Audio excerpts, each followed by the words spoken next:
तो आज हम नेक्स्ट टॉपिक शुरू करने वाले हैं। आज multiplication of matrix. Last class में हमने किया था addition and subtraction of matrix, कैसे दो मैट्रिक्स को ऐड और सब्ट्रैक्ट कर सकते हैं। ये टॉपिक बिल्कुल डिफरेंट है। अगर ये टॉपिक आपने अच्छे से समझ लिया तो आने वाली जितनी भी फर्दर एक्सरसाइजेज हैं, चाहे वो कोफैक्टर हो, ए इनवर्स हो, वो बहुत ही इजीली हो जाएंगी। लेकिन अगर आपने इसमें अच्छे से अंडरस्टैंड नहीं करा टॉपिक को तो आपको बहुत प्रॉब्लम आने वाली है। इसलिए इस टॉपिक को बहुत ही ध्यान से समझना है। आइए शुरू करते हैं मल्टीप्लिकेशन ऑफ मैट्रिक्स। देखिए जरा इसमें क्या होता है। मैंने यहाँ पे कुछ स्लोगन्स लिखे हैं, उसको आपको ध्यान से रीड आउट करना है। उसका मतलब क्या होता है ये मैं आपको बताने वाला हूँ। मल्टीप्लिकेशन ऑफ मैट्रिक्स के अंदर इसमें सबसे पहले ये चेक करते हैं कि मल्टीप्लिकेशन पॉसिबल है या नहीं।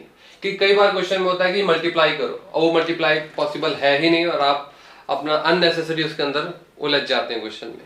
तो सबसे पहले मल्टीप्लिकेशन के क्वेश्चन में ये चेक करना है कि मल्टीप्लिकेशन पॉसिबल है या नहीं। अब ये कैसे पता लगाएं? ये पता लगाने के लिए पहले मैट्रिक्स का जो मैंने ऑर्डर दिखाया था आपको, ऑर्डर ऑफ मैट्रिक्स कैसे निकालते हैं, 2/3, 3/2 ऐसे ऑर्डर निकालते थे मैट्रिक्स का। रो कितने हैं, कॉलम कितने हैं, और आरसी से मैंने आपको ये बताया था कि सबसे पहले लैंडमार्क होता है आरसी, सबसे पहले रो आता है किसी भी मैट्रिक्स में, फिर कॉलम लिखते हैं, तो उससे हम ऑर्डर निकाल सकते हैं। तो सबसे पहले ये पता लगाने के लिए पहले मैट्रिक्स का कॉलम देखते हैं और दूसरे मैट्रिक्स का रो चेक करते हैं। पहले का कॉलम और दूसरे मैट्रिक्स का रो, दो मैट्रिक्स हैं। अभी मैं आपको एग्जांपल से थोड़ा समझाऊंगा। दो मैट्रिक्स हैं, उसमें पहले का कॉलम और दूसरे का रो चेक करते हैं कि वो सेम है या नहीं। अब इसमें दो कंडीशन हो सकती हैं। अगर वो सेम है तो क्या होगा और अगर वो सेम नहीं है तो क्या होगा। आइए वो देख लेते हैं। नंबर 1, अगर वो सेम है, जो हमने पहले का कॉलम और दूसरे का रो देखा, अगर वो सेम है तो दोनों को कैंसिल आउट कर देते हैं। वो कैसे, वो देख लेते हैं जरा। लेट्स से दो मैट्रिक्स हैं, मैट्रिक्स ए और मैट्रिक्स बी। ये मैट्रिक्स ए है, इसे हम प्री फैक्टर बोलते हैं क्योंकि ये पहले है, और मैट्रिक्स बी है उसे पोस्ट फैक्टर बोलते हैं। ठीक है, इनके नाम है मैथमेटिकली। और जो रिजल्ट आता है हमारे पास उसे मल्टीप्लिकेंड बोलते हैं। ठीक है, ये तो एक जनरल नेम हमने रिप्रेजेंट कर दिया। तो जो इस मैट्रिक्स का कोई एक मैट्रिक्स है, उसका एक ऑर्डर दे रखा है हमें 2/3। कोई भी मैट्रिक्स है हम लेते हैं, लेट्स से 2/3 का मैट्रिक्स है, मतलब 2 रो, 3 और 3 कॉलम, ऐसे कोई मैट्रिक्स मैंने ले लिया। तो ये ऑर्डर किसका मैट्रिक्स है? 2 रो है, R1 R2 और 3 कॉलम है, तो 2/3 ऐसे कोई मैंने यहाँ पे लिख दिया। तो 2/3 का पहला मैट्रिक्स है और दूसरा मैट्रिक्स की मल्टीप्लाई जिसमें करनी है वो क्या है? 3/2 का। अब पहले का कॉलम देखते हैं और दूसरे का रो देखते हैं। तो मैंने पहली कंडीशन लिखी है कि पहले का कॉलम, पहले मैट्रिक्स में कॉलम क्या है हमारे पास? 3। पहले मैट्रिक्स में कॉलम क्या है हमारे पास? 3। तो पहले का मैंने देख लिया क्या? कॉलम, ये सी है, और दूसरे का देख लिया मैंने रो।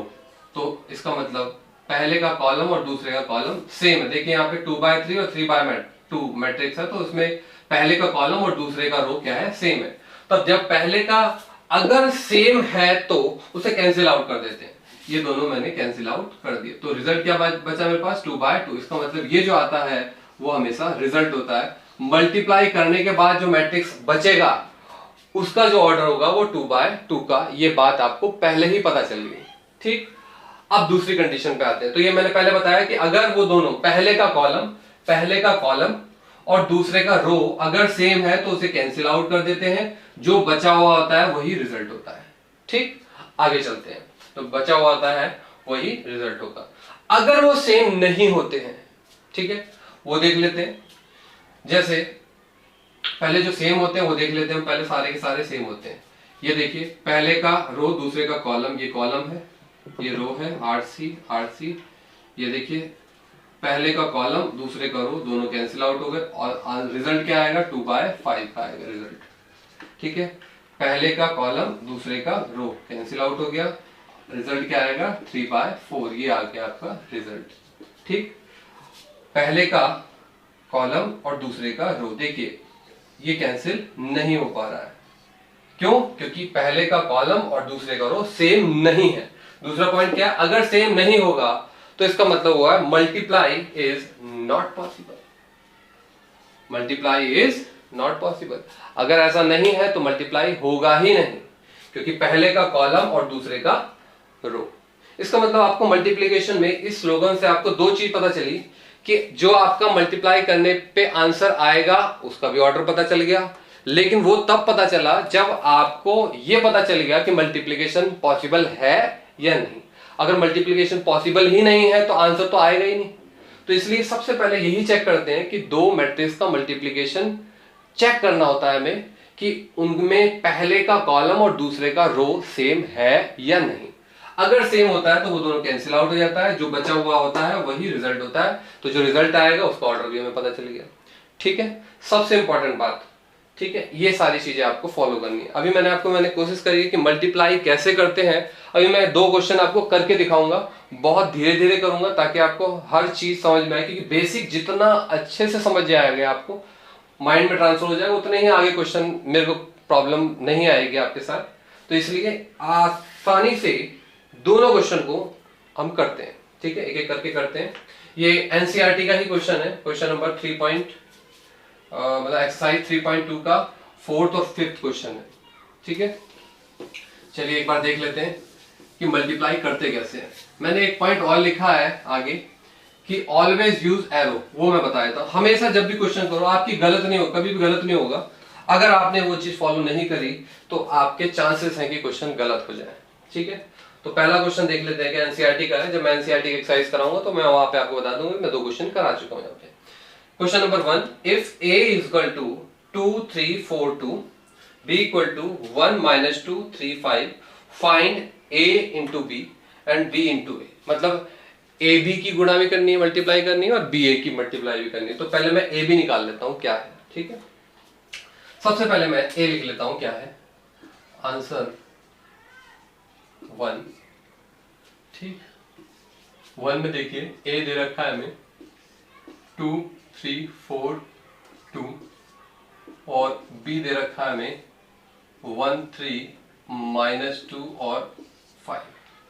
ठीक, अब मैं जो एरो लगाने की बात कर रहा था उसको जरा समझिएगा, मैं किस एरो की बात कर रहा था। अगर मेरे को ए बी निकालना है, मेरे को निकालना है ए बी, तो हमेशा पहले वाले में आप क्या लगाएंगे एरो, हमेशा याद रखना हमेशा हॉरिजॉन्टल, और दूसरे वाले में क्या लगाएंगे वर्टिकल।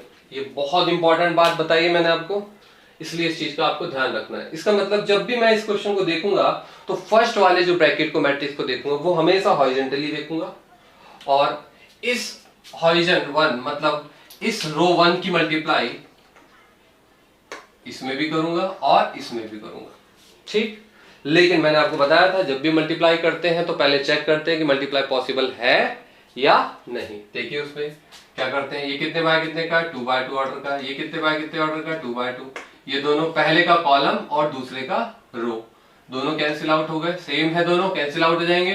तो ऑर्डर क्या आएगा हमारे पास, रिजल्ट क्या आएगा 2 बाय। हर क्वेश्चन में आप थोड़ा प्रैक्टिस में लीजिए, ऐसे करना चालू कीजिए, धीरे धीरे स्टार्ट करेंगे तो आगे से आपकी हैबिट हो जाएगी कि आपको लिखने की जरूरत भी नहीं पड़ेगी। आइए देखिए कैसे करते हैं। जरा से ए भी निकाल रहा हूं, ए इंटू बी। जो भी मल्टीप्लीकेशन में आएगा ए बी है तो ए पहले लिखा जाएगा, अगर बी है तो बी पहले लिखा जाएगा। इस चीज का भी ध्यान रखना है आपको। अब देखिए जरा फर्स्ट रो की, इसको मतलब मैं इसको नहीं देखूंगा, फर्स्ट रो की मल्टीप्लाई इसमें करूंगा एक बार और इसमें करूंगा एक बार। देखिए जरा कैसे ऑर्डर मेरे को पता चल गया है कि 2 बाय 2 का आएगा। ये भी थोड़ा आपको हेल्प करेगा क्वेश्चन को करने में। 2 की मल्टीप्लाई 1 में, 2 इंटू 1 प्लस 4 इंटू -2, तो कितना आएगा -8। ये मैं थोड़ा सा पहला क्वेश्चन थोड़ा एक्सप्लेन कर देता हूं ताकि आपको दिक्कत ना हो। ठीक है, मैंने क्या करा 2 की 1 में, क्योंकि मैं हमेशा क्या कर रहा हूं this one and this one, तो इस वाले का मल्टीप्लिकेशन, इसका मल्टीप्लिकेशन इसमें कर रहा हूं, तो 2 का 1 में होगा और 4 का -2 में होगा। ध्यान से देखिएगा क्योंकि तभी आएगा आपको। ठीक, उसके बाद 2 का 3 में, 4 का 5 में, 4 का 5 में। ठीक, अब पहले रो का काम R1 का हो गया। फिर अब देखेंगे इसे ऐसे ही हमेशा 3 का 1 में, 3 इंटू 1 और 2 का -2 में प्लस 2 का -2 में, फिर 3 का 3 में और 2 का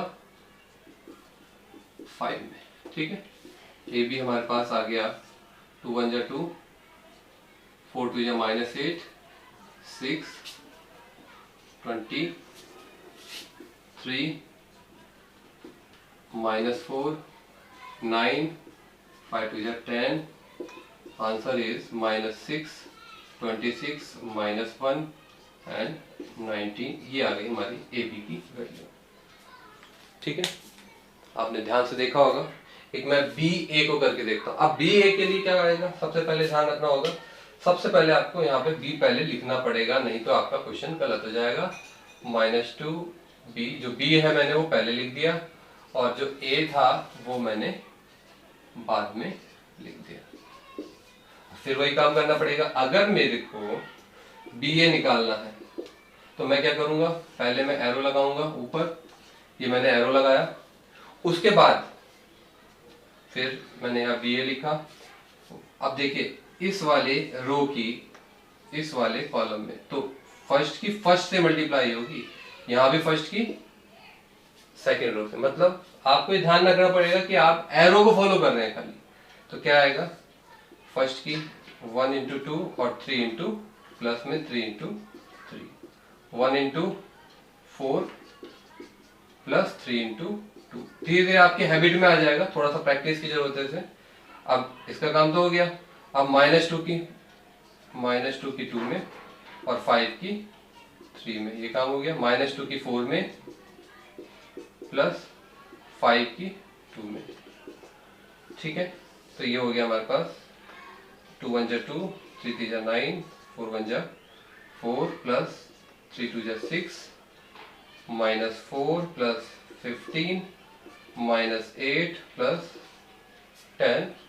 तो ये हमारे पास आ गया आंसर 11, 10 -11 और प्लस का 2। ठीक है, तो आपने देखा कि मैंने पहले ए बी निकाला और फिर बी ए निकाला। हालांकि ये दोनों इक्वल नहीं है, क्वेश्चन में तो नहीं पूछा था, क्वेश्चन में